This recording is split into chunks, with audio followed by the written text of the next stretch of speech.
Hi hello ನಮಸ್ಕಾರ, welcome back to my ಹೊಸ video. ಎಲ್ಲರೂ ಹೇಗಿದ್ರಾ? ಎಲ್ಲರೂ ತುಂಬ ಚೆನ್ನಾಗಿದ್ರ ಅಂತ ನಾನಂತ ಅಂದ್ಕೊಂಡಿದ್ದೀನಿ. ನಾನು ಕೂಡ ಚೆನ್ನಾಗಿದ್ದೀನಿ ಅಂತ ಹೇಳ್ತಾ ನಮ್ಮ ಇವತ್ತಿನ ಒಂದು ಹೊಸ ವಿಡಿಯೋಗೆ ತಮಗೆಲ್ಲರಿಗೂ ಸುಸ್ವಾಗತ. ಸ್ನೇಹಿತರೆ, ನೀವೆಲ್ಲ ನನ್ನ ಆ ಹಳೆಯ ವಿಡಿಯೋದಲ್ಲಿ ಊಟಿಯಲ್ಲಿ ಇರುವಂತಹ ಕರ್ನಾಟಕ ಸಿರಿ ಉದ್ಯಾನವನನ ನೋಡಿದ್ರಿ. ಅದಾದಮೇಲೆ ನಮಗೆಲ್ಲ ತುಂಬ ಸುಸ್ತಾಗಿತ್ತು, ಹಾಗಾಗಿ ಹೋಟೆಲ್ಗೆ ಬಂದಿದ್ವಿ ಊಟ ಮಾಡೋಣ ಅಂತ. ನಮ್ಮ ಯಜಮಾನ್ರು ಊಟ ತಗೊಬಿಟ್ಟವ್ರೆ ಅಪರೂಪಕ್ಕೆ. ಯಾಕ್ರೆ ಊಟ ತಗೊಂಡಿದ್ರು? ಸಾಮಾನ್ಯವಾಗಿ ನಮ್ಮ ಯಜಮಾನ್ರು ಹೋಟ್ಲುಗಳಿಗೆಲ್ಲ ಹೋದರೆ ಊಟ ತಗೊಳ್ಳೋದು ತುಂಬ ಕಡಿಮೆ. ಆದರೆ ಏನೋ ಅವತ್ತು ಎಲ್ಲರೂ ಊಟ ತಗೊಂಡಿದ್ರು ಅಂತ ಹೇಳ್ಬಿಟ್ಟು ಅವರು ಸಹ ಊಟ ತಗೊಂಡ್ರು. ಅದಕ್ಕೆ ಕೇಳಿದೆ, ಯಾಕೆ ನೀವು ಊಟ ತಗೊಂಡಿದ್ರಲ್ಲ ಅಂತ. ಅವ್ರು ಯಾವಾಗಲೂ ಸ್ವಲ್ಪ ಹೋಟ್ಲುಗಳಿಗೆ ಹೋದರೆ ವೆರೈಟಿ ಫುಡ್ಗಳನ್ನ ಕೊಡ್ತಾ ಇರ್ತಾರೆ. ಊಟ ಆಯಿತು, ಎಲ್ಲ ಬೇಡ ತಿಂತ ಇದ್ದೀವಿ. ಚೇರ್ಸ್ ಅಂತ.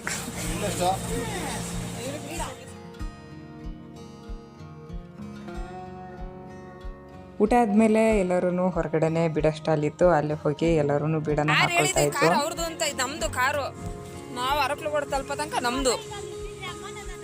ಯಾರು ಆ ಕಾರ್ ಒಳಗಡೆ ಕೂತ್ಕೊಂಡಿರ್ತಾರೆ ಆ ಕಾರ್ ಓನರ್ಗಳು ಅವರು ಅಲ್ಲ. ಅದಕ್ಕೆ ಹೇಳ್ತಾ ಇದ್ದು, ನಾನೇ ಫೋನ್ ಮಾಡ್ಬಿಟ್ಟು ಇದು ನಮ್ದು ಕಾರು ಅಂತ ಅಂದ್ರೆ ಅವಳವ್ರ ಅಪ್ಪನೇ ಬಿಡಕ್ಕಲ್ಲ, ಇನ್ನು ನಮ್ಮ ಬಿಡ್ತಾಳ ಅಂತ. ಸ್ನೇಹಿತರೆ, ಇವಾಗ ಊಟಿಲಿ ಇರ್ತಕ್ಕಂತಹ ಬೋಟ್ ಹೌಸಿಗೆ ಬಂದಿದ್ವಿ. ಬೋಟ್ ಹೌಸಲ್ಲಿ ಇದೀವಿ ಅಲ್ವಾ? ಹಾಂ, ಬೋಟ್ ಹೌಸಲ್ಲಿ ಇದೀವಿ. ಅವರೆಲ್ಲ ಆಕ್ಟಿವ್ ಆಗಿದ್ದಾರೆ ಇಲ್ವಾ ಅಂತ ಚೆಕ್ ಮಾಡೋದು ನಾವು. ಇಲ್ಲೊಂದು ಸಮಸ್ಯೆ ಖಂಡಿತ ಇದೆ. ಗುಗ್ಗೆ ಬಗ್ಗೆ ಇದ್ರೆ ನೀಟಾಗಿ ಕೇಳೋದೇ ಇಲ್ಲ. ಏನಂದ್ರೆ ಬೋಟ್ ಹೌಸಲ್ಲಿ ಇದೀವಿ ಅಲ್ವಾ? ಹಾಂ, ಬೋಟ್ ಹೌಸಲ್ಲಿ ಇದೀವಿ. ಅವರೆಲ್ಲ ಆಕ್ಟಿವ್ ಆಗಿದ್ದಾರೆ ಇಲ್ವಾ ಅಂತ ಚೆಕ್ ಮಾಡೋದು ನಾವು ಒಂದೊಂದ್ಸತಿ. ಸಿಕ್ಕಾಪಟ್ಟೆ ಬಿಸಿಲಿದೆ, ಮಾತ್ರ ಸಿಕ್ಕಾಪಟ್ಟೆ ಬಿಸಿಲಿದೆ.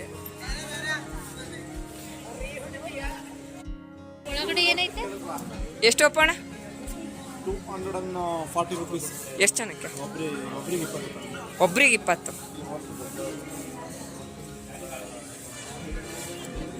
ಅಪ್ಪಣ್ಣ ಪೆಡ್ಲಿಂಗ್ ಮಾಡೋದು 20. ಎಷ್ಟು? 134 ರೂಪಾಯಿ ಟ್ಯಾಕ್ಸ್ ಹಾಕಿದಾರಂತೆ. ಒಬ್ಬರಿಗೆ 20 ರೂಪಾಯಿನಾ ಎಂಟ್ರಿ? ಅಲ್ಲಿ ಬೇರೆ ಫಿಟ್ಟಿಂಗ್ ಅವಕ್ಕೆಲ್ಲ ಅಡ್ವಾಂಟೇಜ್ ಅಂದ್ರೆ ಫುಲ್ ಮೀಲ್ಸ್ ತಗೊಂಡಿರೋದಲ್ಲ. ಇವಾಗ ಅರ್ಧ ಊಟ ಮಾಡಿದ್ರೆ ರಾತ್ರಿಗೆ ಹೋಗಿ ಫುಲ್ ಊಟ ಮಾಡ್ಕೊಂಡ್ ಬರೋದು. ಹಂಗೆ ಟೋಕನ್ ಕೊಟ್ಟಿದ್ದಾರೆ, ಆ ಟೋಕನ್ ಪ್ರಕಾರ ಹೋಗಿ ಊಟ ಮಾಡ್ತಾರೆ. ಅಲ್ಲ, ಇದು ಬೋಟಿಂಗಿಗ ಅಥವಾ ಎಂಟ್ರಿ ಆಗಕ್ಕೆ? ನಾನು ಇದೇ 20 ರೂಪೀಸ್ ಕರ್ಕೊಂಡು ಬಿಡ್ತಾರೆ ಅಂತ ಯೋಚನೆ ಮಾಡ್ತಿದ್ದೆ. ಸ್ನೇಹಿತರೆ, ನಾವೆಲ್ಲ ಊಟ ಮುಗಿಸ್ಕೊಂಡು ಬೋಟಿಂಗಿಗೆ ಅಂತ ಹೇಳ್ಬಿಟ್ಟು ಹೋದೋ. ಅಲ್ಲಿ ಒಬ್ಬರಿಗೆ ಟಿಕೆಟ್ ಬಂದು ಎಂಟ್ರಿ ಒಳಗಡೆಗೆ ಹೋಗಲಿಕ್ಕೆ ಅಂತ ಹೇಳ್ಬಿಟ್ಟು 20 ರೂಪಾಯಿ ಒಬ್ಬರಿಗೆ ಟಿಕೆಟ್ ಇತ್ತು. ಹಾಗೆ ಎಲ್ಲರೂ ಟಿಕೆಟ್ನ ತೊಗೊಂಡು ಒಳಗಡೆ ಹೋದೋ. ಒಳಗಡೆ ಹೋಗಿ ನೋಡಿದೋ. ನಮಗೆ ಯಾಕೋ ಅಲ್ಲಿ ಅಷ್ಟೊಂದು ಕಂಫರ್ಟ್ ಅಂತ ಅನ್ನಿಸ್ಲಿಲ್ಲ. ಹಾಗಾಗಿ ನಾವು ಯಾರೂ ಅಲ್ಲಿ ಬೋಟಿಂಗಿಗೆ ಹೋಗಲಿಲ್ಲ. ಅಲ್ಲೇ ಕೂತ್ಕೊಂಡು ಸ್ವಲ್ಪ ಫೋಟೋಸ್ ಎಲ್ಲ ತಗೊಂಡು ಸ್ವಲ್ಪ ಹೊತ್ತು ಟೈಮ್ ಪಾಸ್ನ ಮಾಡಿಕೊಂಡು. ಯಾಕಂತಂದರೆ ಅಲ್ಲಿದ್ದ ನೀರು ನಮಗೆ ಯಾಕೋ ಅಷ್ಟೊಂದು ಖುಷಿ ಅನ್ನಿಸ್ಲಿಲ್ಲ. ಹಾಗಾಗಿ ನಾವು ಅಲ್ಲಿ ಯಾರೂ ಬೋಟಿಂಗಿಗೆ ಹೋಗಲಿಲ್ಲ. ಇದು 4 ಸೀಟರ್ ಕಣಮ್ಮ. ಇದು ಇದಲ್ಲ 2 ಸೀಟರ್. ನೋಡಿ ಇಲ್ಲಿ 4 ಸೀಟರ್ ಅಲ್ಲಿದೆ ಅಲ್ಲ. ಸ್ಟಾರ್ಟ್ ಮಾಡೋದು ಮಿಸಲ್ ಹಾಕ್ತೀನಿ ಎಲ್ಲ ಹೊಡೆದು ಹೋಗ್ತೀನಿ.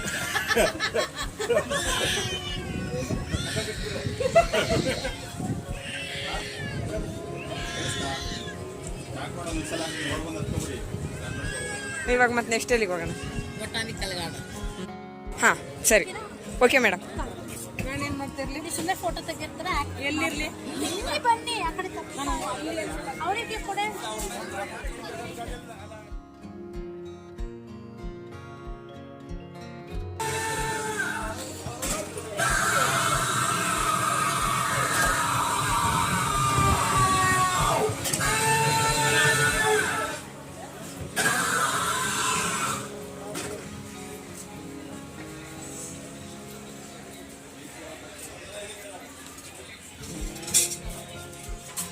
ಬೇಕಾ?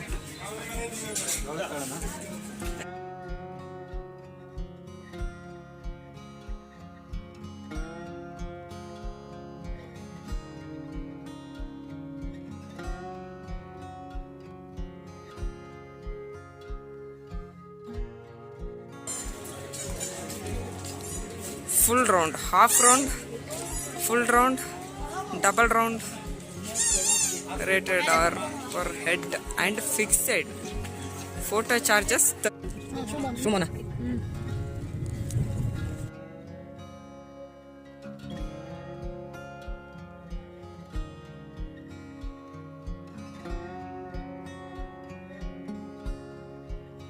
ಸ್ನೇಹಿತರೆ, ಇವಾಗ ಬಟಾನಿಕಲ್ ಮುಂದ್ಗಡೆ ಇದ್ದೀವಿ. ನಮ್ಮ ಲೇಡೀಸ್ ಎಲ್ಲ ಇಲ್ಲಿ ಹೋಗ್ತಾ ಇದ್ದಾರೆ.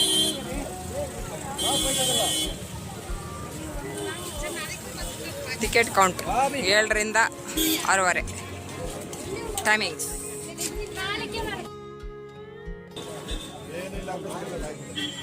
ಬಂದಿದ್ವಲ್ಲ ಆಗೊಂದ್ಸತಿ, ಹಾಂ.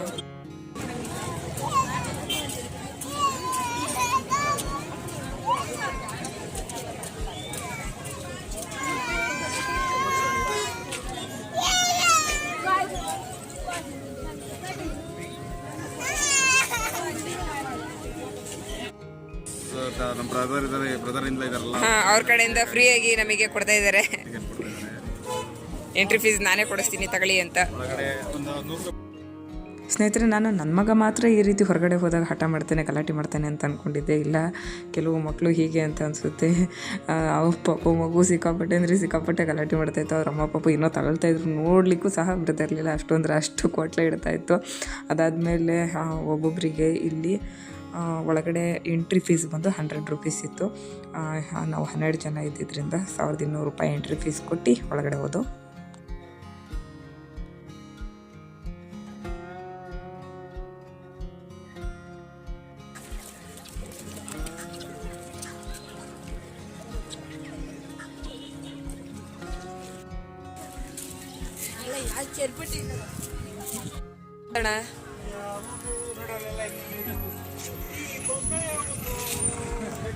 ಯಾವ ಗೊಂಬೆ ವಸಂತಣ್ಣ ತೋರಿಸಿ, ಯಾವ ಗೊಂಬೆ ಅಂತ. ಮುಂದೆ ಹೋಯ್ತಾರೆ, ಆ ಕಡೆ ಸೈಡಲ್ಲಿ ಇದಾವಲ್ಲ ಆ ಗೊಂಬೆಗಳ. ಈ ಗೊಂಬೆನ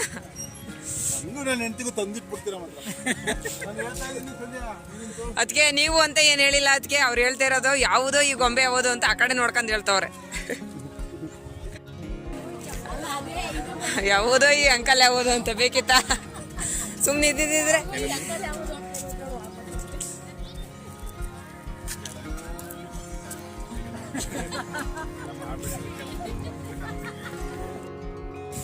ಇದು ಗ್ಲಾಸ್ ಹೌಸ್.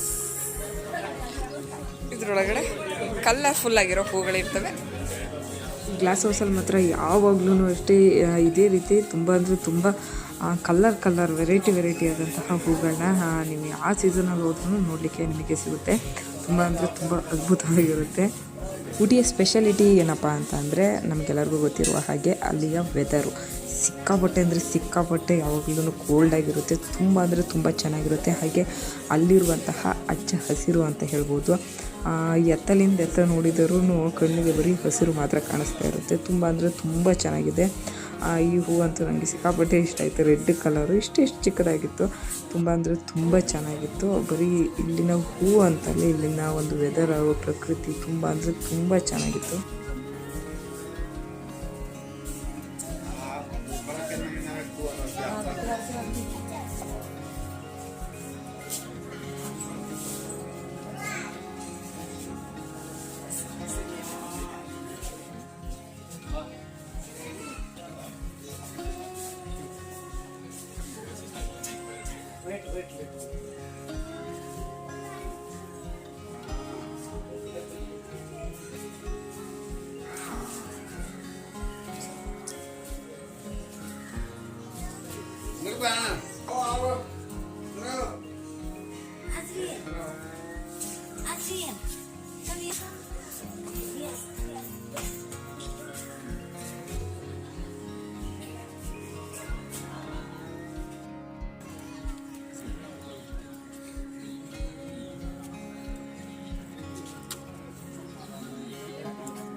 ಸ್ನೇಹಿತರೆ ಮಧ್ಯಾಹ್ನ ಎಲ್ಲ ಸಿಕ್ಕಾಪಟ್ಟೆ ಬಿಸಿಲಿತ್ತು. ಈಗ ಬಟಾನಿಕಲ್ ಗಾರ್ಡನ್ನಿಗೆ ಬಂದಿದ್ವಿ.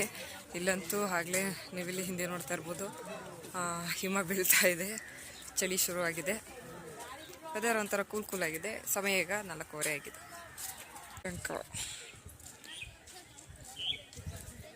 ನಮ್ದು ಯಾವಾಗಲೂ ಕರ್ನಾಟಕ.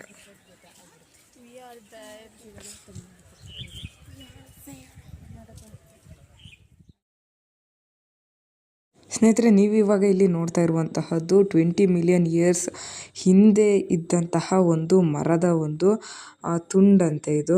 ಅದನ್ನು ಸಹ ಅಲ್ಲಿ ಡಿಸ್ಪ್ಲೇಗೆ ಅಂತ ಇಟ್ಟಿದ್ರು. ಈ ಹೂ ಅಂತೂ ಸಿಕ್ಕಾಪಟ್ಟೆ ಅಂದರೆ ಸಿಕ್ಕಾಪಟ್ಟೆ ಚೆನ್ನಾಗಿತ್ತು. ಹಾಗೆ ಇಲ್ಲಿನ ವೆದರ್, ನಾನು ಆಗಲೇ ಹೇಳಿದ ರೀತಿ ವೆದರ್ 4 ಗಂಟೆಯಿಂದನೇ ಚಳಿ ಅಂತೂ ಶುರುವಾಗೋಯ್ತು. ಅಲ್ಲಿ ಇರೋಕ್ಕೆ ಆಗ್ತಿರ್ಲಿಲ್ಲ, ಅಷ್ಟು ಚಳಿ ಇತ್ತು. ಅದಾದಮೇಲೆ ಎಲ್ಲರೂ ಕಪಲ್ಸ್ ಎಲ್ಲ ಫೋಟೋಶೂಟ್ನ ಮಾಡಿಕೊಂಡ್ರು. ನಾನು ಈ ಪಾರ್ಕಿಗೆ ಸೆಕೆಂಡ್ ಟೈಮ್ ಹೋಗಿದ್ದು. ತುಂಬ ಅಂದರೆ ತುಂಬ ಚೆನ್ನಾಗಿತ್ತು. ಅಂದರೆ ನಾನು ಮೊದಲು ಹೋಗಿದ್ದಕ್ಕೂ ಇವಾಗ ಹೋಗಿದ್ದಕ್ಕೂ ತುಂಬ ಡಿಫ್ರೆನ್ಸ್ ಅಂತ ಏನು ಅನ್ನಿಸ್ತಿಲ್ಲ. ಬಟ್ ಓಕೆ, ತುಂಬ ಚೆನ್ನಾಗಿತ್ತು. ಹಾಗೆ ವಿಡಿಯೋನ ಕೊನೆ ತನಕ ನೋಡಿದ್ದಕ್ಕಾಗಿ ತಮಗೆಲ್ಲರಿಗೂ ಧನ್ಯವಾದಗಳು. ಚೂರು ಇವರೆಲ್ಲ ನೋಡ್ಕೊತಾ ಇದ್ರಪ್ಪ, ಕೈನ ಹೇಳಬೇಕು ಏನು ಅಂತ. ದೊಡ್ಡ ಬೆಟ್ಟ ಮುಗುತ್ತೆ ಮೋಸ್ಟ್ಲಿ ನೋಡೋಣ. ದೊಡ್ಡ ಬೆಟ್ಟ ಟೈಮಿಂಗ್ಸ್ ಹೌದಾ, ಮುಗಿಸ್ಬಿಡೋಣಲ್ಲ.